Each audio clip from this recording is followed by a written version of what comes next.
Welcome. I would like to show you today my two Euphorbia obesa plants.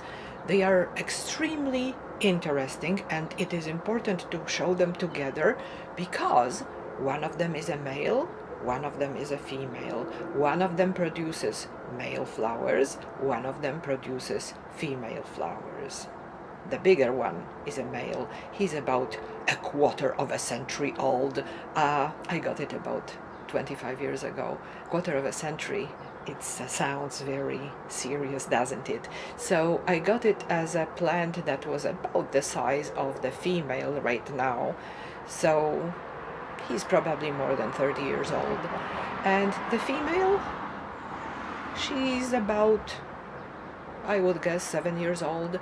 I got her 3 years ago. I got her before the pandemic, before the lockdown started, about a year before that. So she was a few years old when I got her.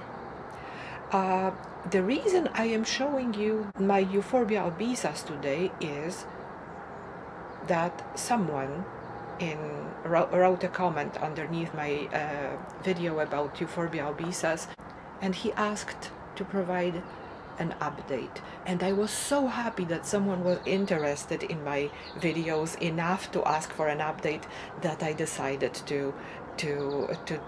that I'm doing an update today, right away, right after the request was written. And I would like to let you know that I'm reading all your comments, that I am very happy to see them, and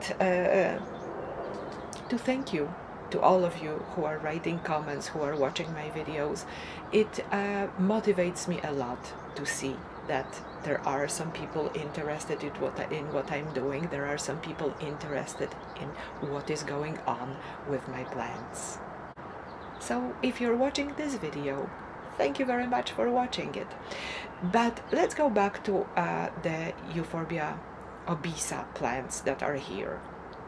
The female, the plant on the left, has some white markings on it, and this is not bird's poop.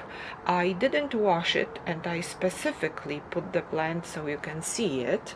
I have a problem with squirrels on my deck, and the squirrels are doing quite a lot of damage, mainly to my geraniums, which they dig out, but sometimes they do get interested in my succulents, which pains me a lot, and I don't have anywhere else to put my plants. I could put them at home, but that would be quite difficult for both the plants and for me. So this is not bird's poop. This is the evidence that one of the squirrels wanted to check whether this plant is edible, and the plant successfully defended itself. All euphorbias have a white toxic sap in them. The sap is really toxic. The sap is very burning. So the squirrel bit deeply enough to scar the plant, to make the sap flow, but once it tasted it just gave up. I'm not sure. I don't want to wash it too aggressively because I don't want to scar the plant even more. I hope the rain will do the trick, and by the end of the season, the white patches will be gone. However, there will be scars left on the body of the plant. These plants are quite attractively looking, if it was not for the white patches on the female. They are the evidence, again, just like my yesterday's video where I showed the different plants from different families, from different parts of the world that look the same because they are growing in the same kind of environment. These euphorbias look exactly like cacti. There is a very famous picture of Euphorbia obesa and Astrophytum put together, which on the picture they look almost identical. And on my other video about Euphorbia obesa, I did the same thing. I compared Euphorbia obesa to an Astrophytum. I will put the link to that video below this video, in the description of this video, so you can check. So this is one interesting thing about Euphorbia obesa. The other interesting thing, and this is not about all euphorbias, this is about this specific euphorbia, that there is a male and female plant. This is called dioecious species. A dioecious species is a species that has male flowers on a different plant than female flowers. I had the male for a very, very long time. I didn't even know that it was a male. I didn't even know that how precious this plant was until I joined a cactus and succulent club, where someone brought a pair of Euphorbia obesa just to show that one is a male, one is a female, and then I realized that I have either a male or a female. And when it bloomed, I saw male flowers on it, and then I started searching for a female, which was not that easy, because just like with many other things, plants do go through phases of being popular and going out of their popularity. When I bought this plant, when I bought the male, there were plenty of Euphorbia obesas everywhere, and now it's quite difficult to find them.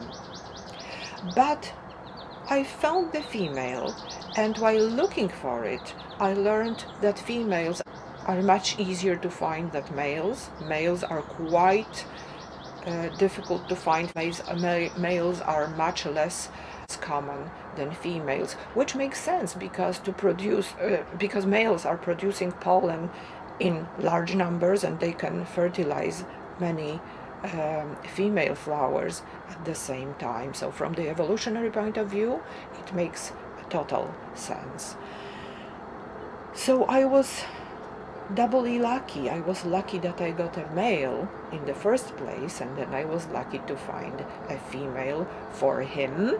And last year I collected some seeds. I did have seeds many times before, but I did let them get wasted.